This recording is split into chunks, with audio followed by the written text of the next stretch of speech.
Em nome do Pai, e do Filho, e do Espírito Santo. Amém. Louvado seja o nosso Senhor Jesus Cristo, para sempre seja louvado. Viva Cristo Rei, sua Mãe Maria Santíssima. Hoje celebramos o dia 10 de fevereiro, a memória litúrgica de Santa Escolástica, irmã de sangue de São Bento de Núrcia. Escolástica foi a grande religiosa que possibilitou São Bento fundar a ordem beneditina também no ramo feminino. Os beneditinos são uma ordem de oração e trabalho, ora et labora. Eles deveriam orar e rezar.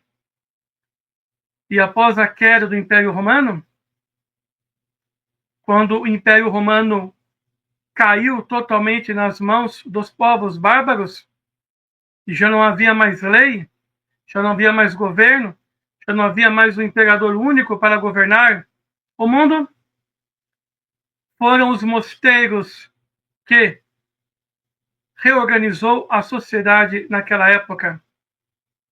Os mosteiros eram fundados e em torno do mosteiro era feito um colégio, havia uma carpintaria, havia uma escola, havia um lugar de ensino, ciências práticas, cultura, e as civilizações foram construídas, então, em torno dos mosteiros, que era um lugar de oração, culto a Deus, disciplina.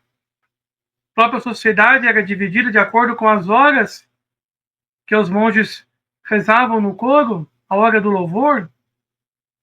Então, toda a sociedade foi reconstruída, tendo como base a vida monástica, a vida do mosteiro. Em todos os mosteiros foram criados as vilas, os povoados, as cidades, a civilização.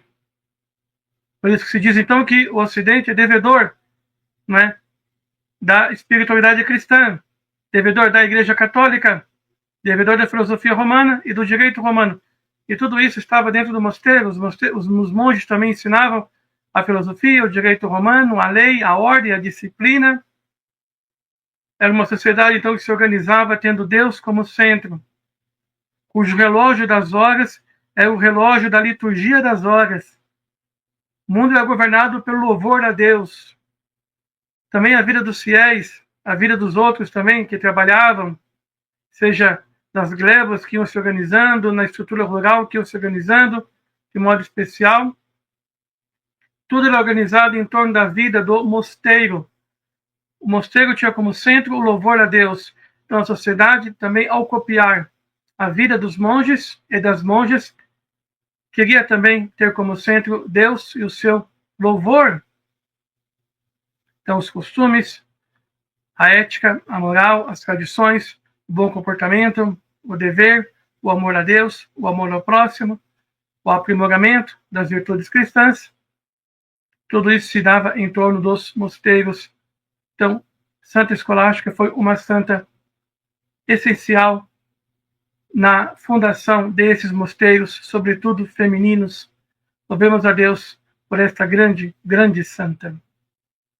No Evangelho de hoje, as multidões vão atrás do Senhor por causa de cura. Reconhecem que ele chegou naquela região exata ali, em Genezaré, conforme diz o Evangelho de hoje. Jesus e os discípulos amarraram a barca e a multidão reconhecem que é ele, que é Jesus. E levavam os doentes deitados em suas camas, colocavam os doentes nas praças e pediam-lhe para tocar, ao menos a barra de sua veste. Todos quantos o tocavam ficavam curados. As curas que o Senhor operava, sob o ponto de vista físico, que eram verdadeiras, sem dúvida alguma, apontavam também para uma outra cura, a cura espiritual, a cura da alma, a cura do interior. A cura física era um sinal que o Senhor queria atingir a alma dessas pessoas, que o Senhor queria restabelecer a fé, a esperança, a caridade, que o Senhor queria restabelecer nessas vidas a dignidade de filhos de Deus que foram perdidos devido ao pecado, o perdão, a misericórdia, o chamado para a vida da graça. Essas curas realizadas tinham por objetivo, sem dúvida alguma, este chamado à vida espiritual, a vida da graça.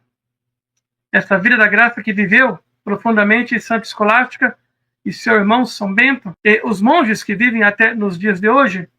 Rezemos, portanto, pelas vocações monásticas, pelas monjas, pelos monges, e peçamos a Deus que suscite em nosso meio monges e monjas para que possam viver o louvor divino, a liturgia das horas, transformar a vida num grande louvor a Deus Todo-Poderoso. Assim seja. Amém. Deus abençoe você e toda a sua família. Em nome do Pai, e do Filho, e do Espírito Santo. Amém.